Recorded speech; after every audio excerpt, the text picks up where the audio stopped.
결국은 상당수의 기계가 의사의 직무를 조금씩 먹어 들어올 겁니다. 그동안에도 대체된다고 했는데 안 되지 않았냐라고 할 수도 있지만 인공지능이 챗 GPT를 기반으로 지금 단계가 계단처럼 올라가고 있는 거잖아요. 이 계단 효과를 무시할 수 없다는 거예요.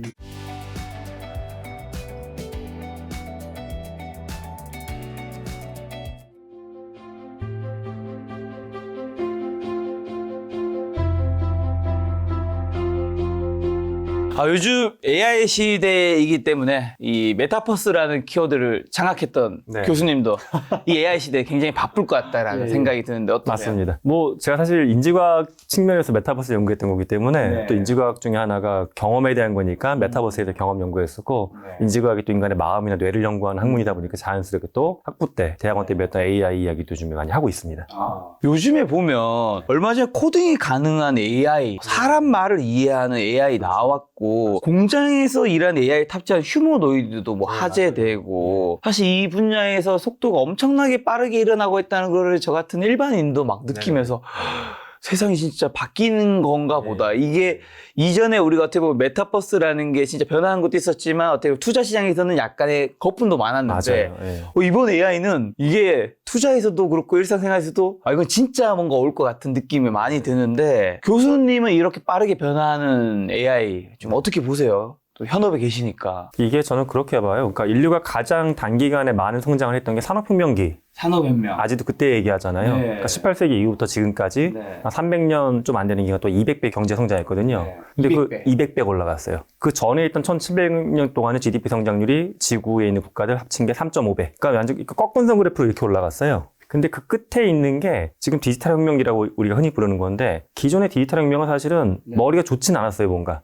기본적인 걸 계산하거나 저장하는 정도였는데 여기에 이제 어느 순간 지능이라는 단어가 붙어버린 거죠. 지능. 지능. 그게 이제 인공지능이죠. 인공지능이잖아요. 근데 우리가 일상적으로만 봐도 몸 쓰는 일과 머리 쓰는 일, 흔히 뭐 블루 컬러나 화이트 컬러, 뭐 흔히 양분해서 보게 되면 화이트 컬러가 대부분의 산업 국가에서 더 높은 소득을 내고 경제 창출 비율이 높잖아요. 근데 그 역할을 인간이 아닌 기계한테 맡길 수 있다는 게 엄청난 폭발력을 갖고 오는 거죠. 우리가 사는 세상 결국 지능이 돈을 버는 건데 인간의 지능을 대신하거나 확장할 수 있는 게 쏟아져 나오고 있다. 저는 이렇게 해석을 해봅니다. 교수님께서 지능혁명이 인류를 200배 성장시키는데 수십 년 정도가 걸릴 것이라고 예측하셨는데 지금으로부터 200배 성장한다는 건가요? 네, 저는 그렇게 봅니다. 와, 그럼 200배라는 게 사실은 어떻게 보면 상상이 좀 되지 않는데 왜냐하면 산업혁명 시대에서는 뭐 사실 뭐 제대로 된 자동차나 뭐 이런 것도 많지 않고 하니까 뭐 나중에 자동차도 뭐 200km 달린 것도 있고 비행기도 나타나고 뭐 이런 게 와닿는데 현재 사회에서 200배 성장한 사회는 정확히 어떤 사회가 될까요? 이렇게 봐요. 우리가 만약에 200년 전에 태어났으면 수명만 놓고 봤을 때 몇 살까지 살았을까? 200년 전이요? 조선시대잖아요. 200년으로 200년으로 조선시대까지 돌아갈 수 있군요. 그럼요. 수명 한 40에서 50세 사이 아니에요? 야, 그거 이제 우리 작가님이 본인을 왕으로 생각하신 거예요. 왕의 수명이 47세였어요, 평균 수명이. 왕. 예. 왕이 오래 산 거 아니에요? 오래 살았음에도 불구하고 평균 47세예요. 사료상에 나오는 평균. 그럼 일반인은요? 일반인은 조선시대에는 그런 통계가 정확하지는 않은데 역사학자들 이야기면 제 주장은 아니고 30대 후반 정도 봐요. 물론 영아 사망률이 엄청 높았던 것도 맞긴 하지만 그걸 땡겨버리니까. 그렇다고 뭐 90, 100을 가는 분도 별로 없었던 거예요, 그때는. 그렇죠.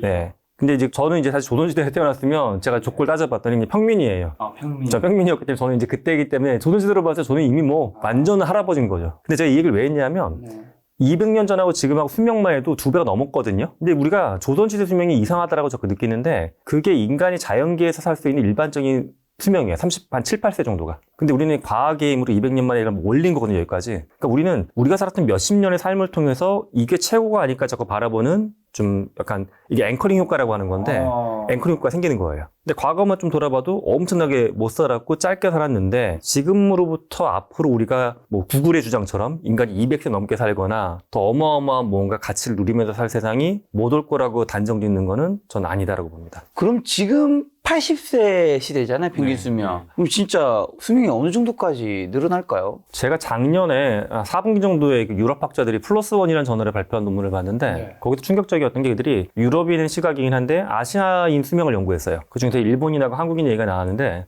특히 이제 우리나라 같은 경우 일본하고 수명 차이가 크지 않거든요. 근데 일본인 같은 경우에 이제 유럽 학자들의 예측은 일본인들은 1950년대 이후에 태어난 사람들은 평균 수명을 일본은 잘못 예측하고 있다. 자기들이 바라봤을 때는 기대 수명 100세예요, 100세. 이미. 그럼 우리도 사실 그들하고 비슷하기 때문에 제가 요즘 친구들 만나면 그 얘기해요. 우리도 사실 100세까지 살 것 같다. 교수님이 지금 52세. 원래 나이로. 나라에서 깎아준 나이로 50대 그렇게 돼 있습니다. 그러면 이제 73년생이시군요. 예, 맞습니다. 제가 82년. 예. 그러면 제가 50년을 더 산다는 건데 제 친구들하고 얘기하다 보면 막 표정이 애매해져요. 그러니까 뭔가 너무 오래 사는 것도 사실은 꼭 여러 가지 행복하지 않을 수 준비가 있을 안 돼 뭔가 있으니까. 예. 노후 준비 및 맞아요. 여러 가지 힘들 수 있을까 생각 들어요. 근데 제가 수명을 갑자기 AI 하다가 이렇게 넘어온 이유가 수명 연구가 저는 급진적으로 올라가는 게 AI 때문이에요. 제가 연구를 해봤더니. 미국에서는 특히 이제 제약산업 쪽에서 AI를 기반으로 실험 대체하는 것들을 많이 하거든요. 그동안 인간이 분석하지 못했던 데이터 분석도 하고 있고. 그래서 이제 미국 제약회사들이 예측하는 걸 봤더니 2, 3년 내에 AI로만 어떤 연구하고 분석한 약이 나올 것이다. 아직은 안 나왔어요. 훨씬 빨라지겠죠. 예. 그럼 이제 그걸 기점으로 해서 미래 의약품 시장에선 AI가 다 연구해가지고 빨리빨리 약을 찍어내는 거. 그러니까 우리가 지금 매일매일 먹는 약. 예를 들어 저 같은 경우에 이제 매일매일 먹는 약이 한 가지인데 제가 약간 고지혈증이 있어갖고 스타틴이라는 약을 먹어요. 네. 40대 중반부터 많이 먹는 약이거든요, 이게. 근데 요거를 AI 연구에서 최근에 어떤 제약회사에서 주사 한 방으로 평생 그냥 가게끔 맞는 것도 연구하고 있더라고요. 그럼 인간 수명은 뭐 점점 계속 늘어나는 거예요. 자, 그러면 이제 너무 먼 미래 말고 네네.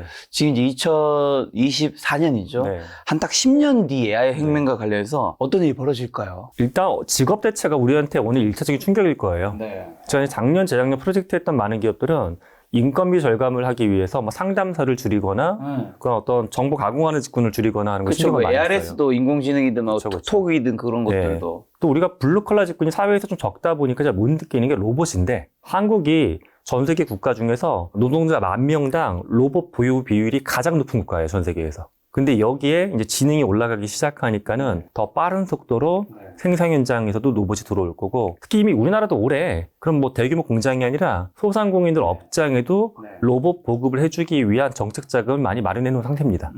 왜냐하면 다 뭐 인건비 올라가고 사람 못 구한다고 소상공인들이 아우성 치고 계시니까 현재. 예. 저 그러면 직업 얘기해 주셔서 의사, 변호사, 회계사 같은 직업도 AI로 뭐 대체될 가능성이 높다고 제가 뭐 영상에서도 뉴스에서도 뭐 나오던데 맞아요. 저는 사실 마음속으로는 에이 설마. 네, 조금 생각이 들죠. 지금도 그러면 뭐 입시에서 점수가 제일 높고 맞아요. 그리고 돈 많은 강남의 부자분들도 자식들 다 지금 의사, 변호사 맞아요. 시키려고 하는데 이게 쉽게 옛날부터 얘기 있었는데 맞아요. 여전히 의사, 변호사는 최고의 직업 중 하나잖아요. 앞으로 어떤 직업이 좀 고소득 직업이 되고 그리고 정말 일자리 60%가 대체되는지 그리고 처음에 제가 드렸던 정말 의사, 변호사, 회계사 같은 이 사자 직업이 좀 많이 대체되나요? 위험한가요? 일단 제가 한 2년 정도 전에 저는 그 기능이 올라온 거를 기억하는데 저도 이제 5월달 되면 종소세 같은 거 신고할 때 보니까 그 구간별로 뭐 있잖아요. 제 친구 중에도 개인 사업하는 친구가 있는데 그 친구가 얼마 전에 그 얘기를 하더라고요. 자기가 그 전에까지는 세무사한테 맡기던 일인데 재작년인가부터 보니까 홈택스에 자동으로 그걸 할 수 있게 올라왔대요, 프로그램 기능이. 그것도 이제 크게 보면 인공지능으로 세무를 대신해 주는 거거든요, 국가에서.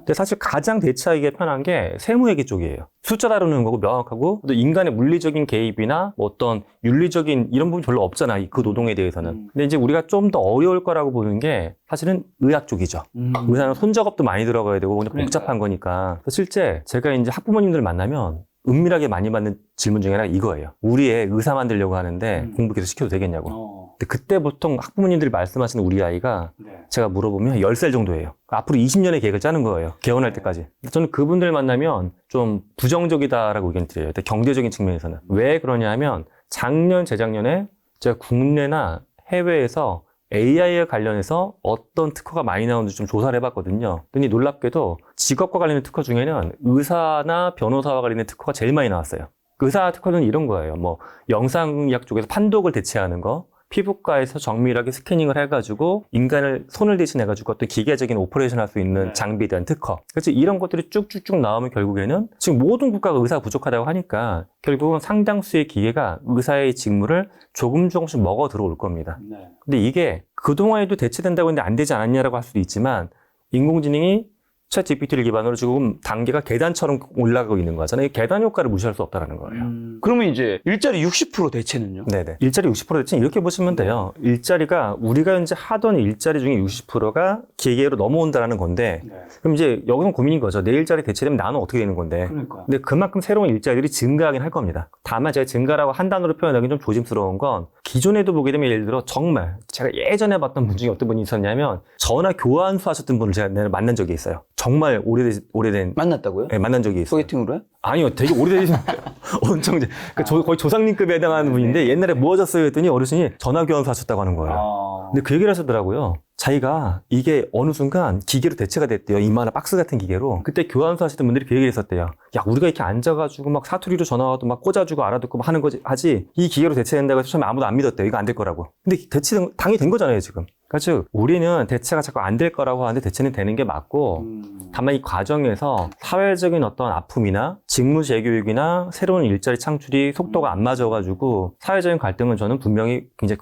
클 거다라고 예상을 합니다. 그럼 어떤 직업이 고소득 직업이 되는 거죠, 이제? 단기적으로는 저는 이렇게 봐요. 우리가 주판이나 예를 들어 계산기를 쓰던 시절에서 엑셀로 넘어왔을 때 그때 고소득 직종으로 각광받던 건 스프레드시트를 잘 다루는 사람이었어요. 초반에는 이거 잘 다루는 사람이 없었거든요. 근데 기업 입장에서는 야 이거 주판이나 계산기에 60명 앉혀갖고 밤샘 작업하던 걸 얘 한두 명이 앉아갖고 스프레드시트로 두어 시간 만에 끝나니까 돈 많이 줘도 되잖아요. 이 사람이 장땡이었어요. 근데 지금은 이제 뭐냐, 그럼 새로운 도구인 AI를 이렇게 저렇게 조합을 해가지고 10명치 30명치 원래 작업을 해내는 사람, 이 사람이 현재 가장 각광을 받는 거죠. 사실 그 측면으로 아직까지 유행하고 있는 게 프롬프트 엔지니어링. 프롬프트 엔지니어. 이제 뭐 예를 들어 현재 뭐 책을 쓰거나 강연하시거나 기업에 자문하시는 분들 중에 프롬프트 엔지니어들이 정말 바쁘게 돌아다니시더라고요. 네. 근데 아무래도 시간이 지나면 또 수요가 약간 또 달라지겠죠. 지금 현재 초입이니까 이런 분들이 많이 바쁜 것 같아요. 예. 정확하게 프롬프트 엔지니어는 뭘 하시는 분이에요?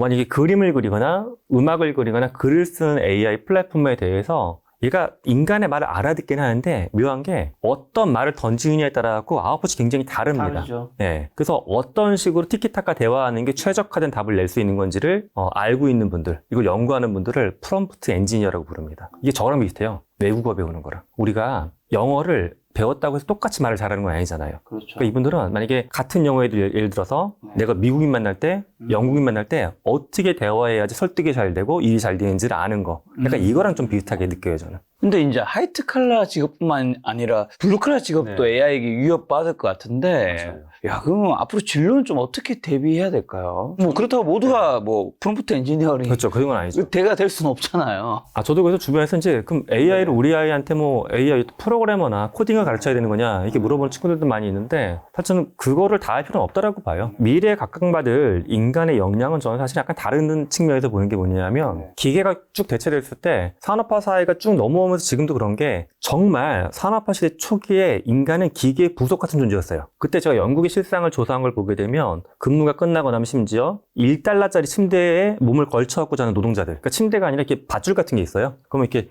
지금 고시원은 그다음 호텔 같은 거예요. 그때는 비교해보면 진짜. 그런 것도 있었고 관처럼 생긴 침대도 있었어요. 이렇게 해가지고 칼잠 자는 거. 그러니까 그 당시에 사람들이 공장에서 보는 직원들은 다 부속이었어요. 그냥. 근데 지금 그나마 인간을 존중해주고 감정에 대해서 서로 좀 챙겨주는 문화가 형성됐죠. 저는 앞으로 그런 산업이나 중요도나 어떤 제도가 더 강해진다고 봐요. 그러면 결국 인간은 어떤 역할을 하는 거냐 하면 인간의 감정을 바탕으로 창의성을 발휘하고 인간끼리 협업을 촉진하고 이런 부분에서 직군들이 더 증가할 거예요. 물론 지금 제 입장에서도 이 직군을 그럼 어떤 단어로 부를 것이냐 명확하진 않아요. 그게 지금처럼 뭐 상담사가 될지 어떤 창작자가 될지는 모르겠지만 역사로 봤을 때 그런 직군에 있는 사람들이 돈을 많이 벌 것이다. 제가 보기엔 사실 김 작가님도 그런 직군이에요. 그 중간 직군. 옛날에는 이런 직군이 없었잖아요. 한 10년 전만 해도. 예, 예. 지금 유튜버라는 단어를 우리가 15년 전만 봐도 사전에 없던 단어예요. 이게. 없죠. 예, 예. 새로운 직업이죠. 맞아요. 그럼 그런 부분도 좀 있지 않을까? 저는 요즘 드는 생각이 이게 모든 직업에서 AI로 인해서 사라지는 사람들이 있겠지만 그 직업 자체가 사라질 수는 없다고 생각하거든요. 저는 그러다 보니까 제 생각에는 예를 들면 예전에는 뭐 변호사이사 아니면 뭐 유튜버 뭐 엔지니어 있으면 상위 30%가 먹고 사는 시대였으면 뭐 시간이 좀 더 지나면 이제 상위 10%만 돼도 먹고 살 수 있는 게 되었는데 앞으로는 AI로 인해서 수많은 사람이 대체할 수 있으니까 정말 상위 1%. 근데 진짜 소수의 사람 정말 너무 그거를 잘하는 사람만이 네. 자기 실력이 뛰어나면서 확장성으로 AI를 활용할 수 있는 사람만이 더 살아남는 시장이 되기 때문에 자기가 만약에 본인이 AI랑 관련 없는 분야 쪽으로 가시는 분이라면 모두가 AI로 갈 수는 있는 건 아니니까 AI를 적용하더라도 그 어떤 분야에서든 자기가 지금 상위의 랭커에 올라가는 노력을 해야지 겨우 살아남지 않을까라는 생각이 저는 요즘 들거든요. 그래서 저는 AI를 이렇게 바라보면 좋겠어요. 이걸 공학적으로 바라보지 말고 인간이 결국 머리를 써가지고 먹고 사는 존재잖아요. 몸도 중요하지만은. 그렇죠. 근데 내 머리를 확장할 수 있는 새로운 도구가 나온 거예요. 그러니까 과거에 타자기로 글을 쓰던 작가님들이 컴퓨터로 워드 프로세서 쓰고 인터넷에서 자료 찾아보면서 작업의 효율이 증가한 거잖아요. 근데 어떤 분들은 지금도 나는 지금도 타자기나 만년필로만 글을 써야 하는 분들이 있긴 있어요.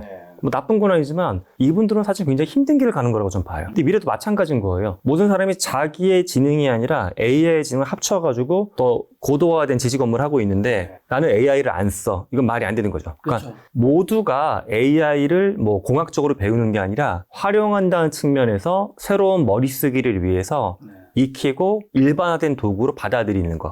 전 이게 우리의 미래라고 봅니다. 이번에 또 AI 이제 이게 X인가요? X입니다. 곱하기인가요? X죠. AI X 인간 지능의 시대라는 책 집필을 하셨는데 이 AI X 인간 지능의 시대 뭔가 어떤 의미로 이런 제목을 쓰신 거예요? 일단 AI가 있고 저는 AI가 있다라고 해서 인간 지능이 퇴보되거나 무의미하진 절대로 그건 아니라고 봐요.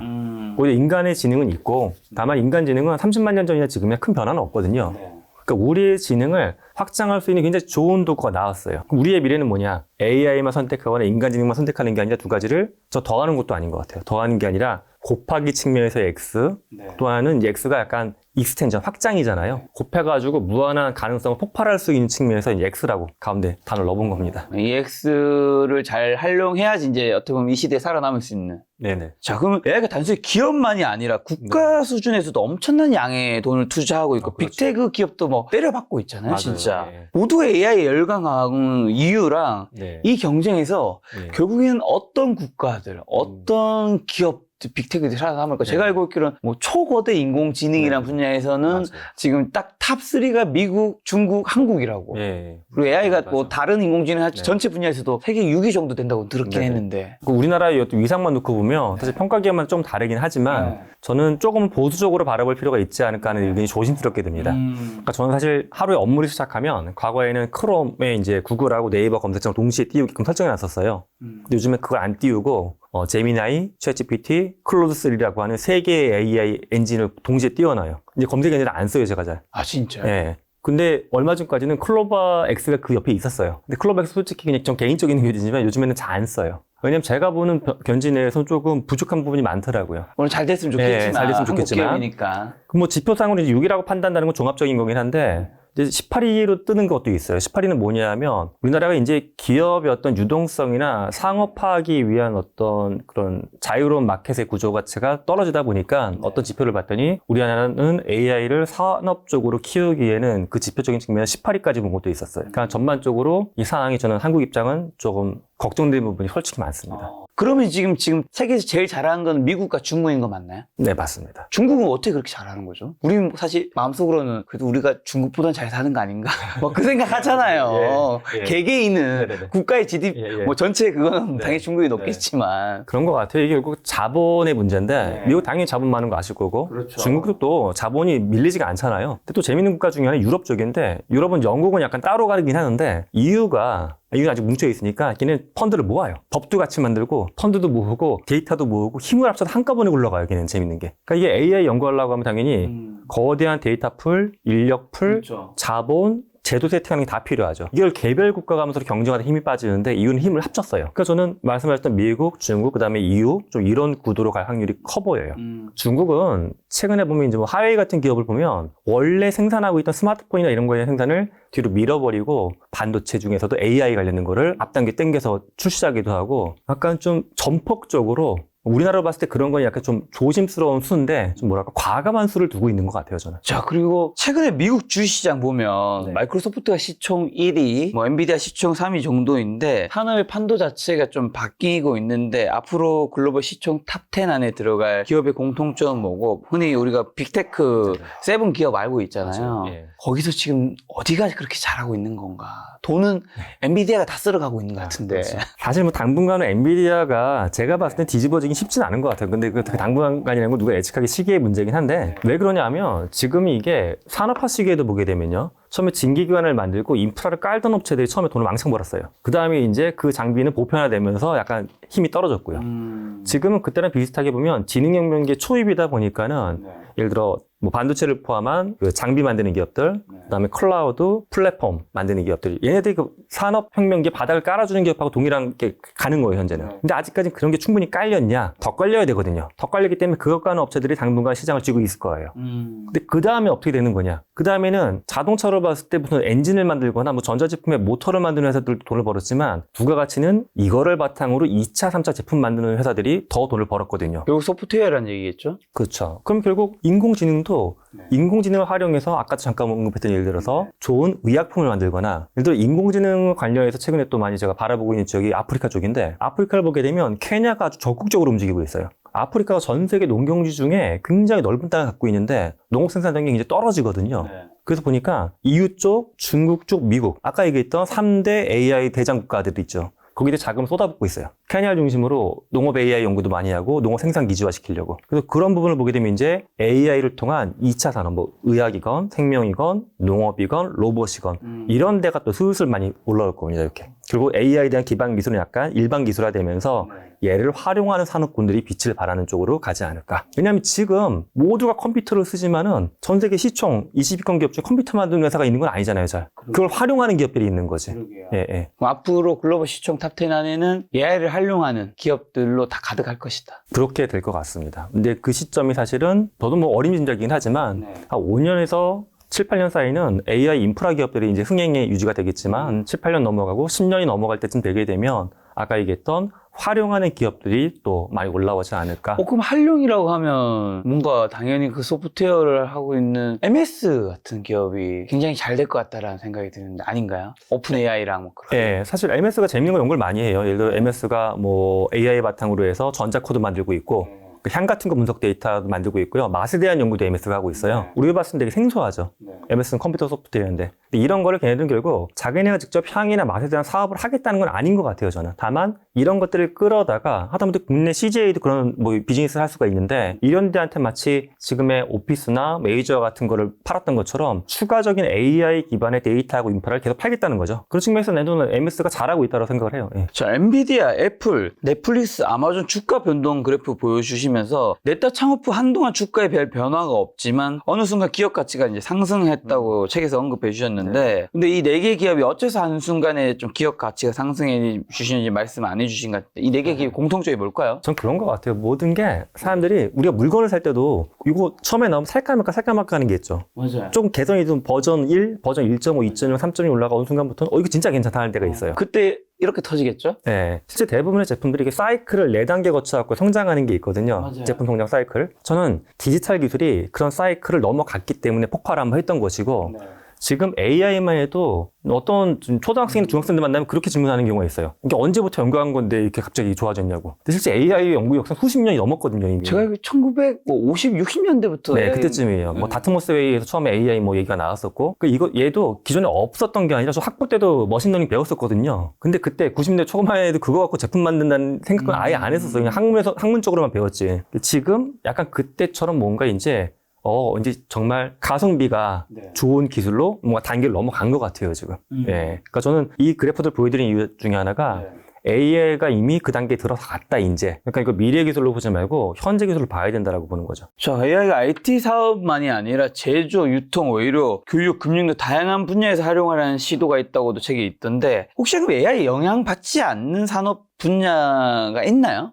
현재 저는 영향을 안 받는 산업은 거의 제가 조사했을 때는 못 봤어요, 저는. 그러니까 제가 의외의 산업분야 많이 찾아봤어요. 아까 얘기했던 농업도, 제가 농업 원래 전문가 아니니까 어떤 일이 벌어지고 있나 찾다 보니까 이런 일이 있구나. 뭐 그렇게 보이기도 하고. 뭔가 농업이 그래도 다른 분야 대비해서는 조금 변수가 좀 적은 것 같아서 AI 적용하기가 훨씬 좋을 것 같다는 생각이 들어요. 농업이 제가 이제 봤던 것 중에 재미난 연구들은 뭐 유명한 제가 애정하는 기업 중에 존 디어 전 세계 최고의 농기구 제조하는 회사는 그 회사는 농기구에 AI를 붙여가지고 제초제 같은 거 뿌릴 때 또 농약 뿌릴 때 정밀로 타겟팅을 해서 뿌려요. 예를 들어 이걸 뭐 1cm, 2cm 안에 타겟팅을 해가지고 농약이 여기는 뿌려주고 여기는 안 뿌리게 타겟팅을 하는 거예요. 그럼 농약의 사용량을 3분의 2 줄이는 거예요. 그러면 원가도 떨어지지만 그만큼 친환경적인 농업이 될 수 있겠죠. 또 다른 또 레이저 위드라고 하는 기업을 보게 되면 얘네는 인간처럼 이걸 뽑아요, 잡초를 손으로. 얘는 약을 안 써요. 약 쓰면 또 토양 오염되니까. 근데 이거를 AI가 붙어있는 전자팔로 하는 거예요, 로봇팔로.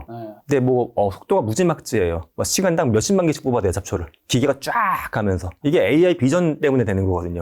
사람의 눈으로 하는 게 아니라 로봇 기술로 하는 거니까. 밤에도 되고. 어차피 땅이 크기란 게 정해져 있으니까 거기에 뭐 이렇게 탁탁탁탁 탁탁 해가지고 이제 하면. 그러니까 전 농업을 보면 볼수록 재밌는 게 인간이 생각을 해가지고 몸을 움직여서 했던 농업을 로봇과 AI가 합쳐가지고 인간의 자리를 넌 저기 가 있어 우리가 할게 이렇게 되는 느낌이죠 진짜. 그러면 이제 앞으로 사용자 또 구매 패턴 활용해서 네. 스스로 구매하는 AI가 나올 거라고 예측하셨는데 네. 만약 그런 AI가 실제로 나온다면 현재 오프라인 매장 산업이 네. 좀 어떻게 될까? 제가 알고 있기로는 미국에서 백화점들이 점차 사라져 간다고. 맞아요. 사실 뭐 오프라인 유통은 부침이 조금씩 있는데 점차적으로는 낮아지고 있는 것이 일반적인 추세라고 봐요. 그렇죠. 근데 제가 이제 구매를 대행이 아니라 선구매해주는 에이전트가 좀 나올 거라고 예상하는 이유 중에 하나가 이미 기업들은 다른 기업하고 협상을 할 때 AI 에이전트의 전문적인 도움을 받고 있거든요. 근데 이게 개인화되게 되면 내가 지금 만약 물건을 사려고 하면 우리는 이렇게 움직이죠. 네이버 같은 데 검색해 최저가. 테니스 하면 테니스 딱 검색하고 거기 딱 나오고 거기서 브랜드랑 뭐 이러고 거기 최저가 하고 뭐 리뷰 좀 많은지 검색하고 2개 남았어. 그 리뷰랑 다 비교해서 이거 사야겠다. 작가님 저하고 똑같이 하는. 다 똑같지 않을까요? 근데 그거의 차이가 이제 어떤 분들은 귀찮으면 리뷰 한 4개 보고 사는 분이 있고 제 친구 중에 리뷰가 50개 있으면 다 읽어보고 사는 애가 있어요. 리뷰 있는 거 사야죠. 왜냐면 없는 거는 제품이 없을 수도 있고 나한테 벽돌이 날라올 수도 있어서. 그래서 저는 리뷰를 다 보는 친구 보다가 이게 그럼 리뷰를 다 읽어보는 게 되게 힘든 거잖아요. 그렇죠. 이거를 AI 에이전트가 해줄 수가 있죠. 이미 지금도 뭐 야놀저와 같은 플랫폼에 그런 게 조금씩 들어오고 있어요. 네. 만약에 숙박업소나 그런 어떤 사이트 예약했던 것 중에 뭉텅뭉텅이 해가지고 긍정적인 리뷰에 대한 요약, 부정적인 리뷰에 대한 요약을 보여주는 건데 우리는 이미 쇼핑할 때 그런 에이전트들의 도움을 받고 있어요, 이미. 근데 이 최종 끝은 뭐냐면 먼저 보내주는 거예요. 추천해주는 게 아니라 너 이 정도 됐으면 원래 물 떨어지고 계란 떨어졌을 거 아니야. 맞아. 너 원래 이때쯤 시즌에 넌 하얀 티랑 이런 난방을 몇 개 샀었어. 너한테만의 최적의 디자인이니까 쭉 보내줘. 먼저 알림이 뜨릉. 네. 지금은 알림 뜬 거 바탕으로 내가 선택하는 거죠. 한 단계 더 나가 먼저 집으로 배송이 돼버려요, 그냥. 그럼 제가 이건 아니니까 다시 돌려줄래. 이런 모델까지도 진입이 가능하다는 거예요, 장기적으로. 그거는 전기 배송이랑 뭐가 다를까요? 전기 배송도 있잖아요. 전기 배송은 사실 지금 내가 먼저 프로그래밍 해놓는 거잖아요. 그렇죠. 근데 그게 아니라 예측하는 거예요, 행동을. 제가 만약에 매일 샐러드를 이렇게 받고 있어요. 근데 제가 다른 결제한 정보를 봤더니 얘가 항공권을 예약을 하거나 위치 정보가 집에서 멀어. 그렇게까지 발전한다고요? 왜냐면 이미 법적으로는 마이데이터라고 하는 법이 있기 때문에 우리나라 데이터 3법으로 해가지고 개인이 동의만 하면 쇼핑이나 여행이나 뭐 금융정보를 묶어서 볼 수 있어요.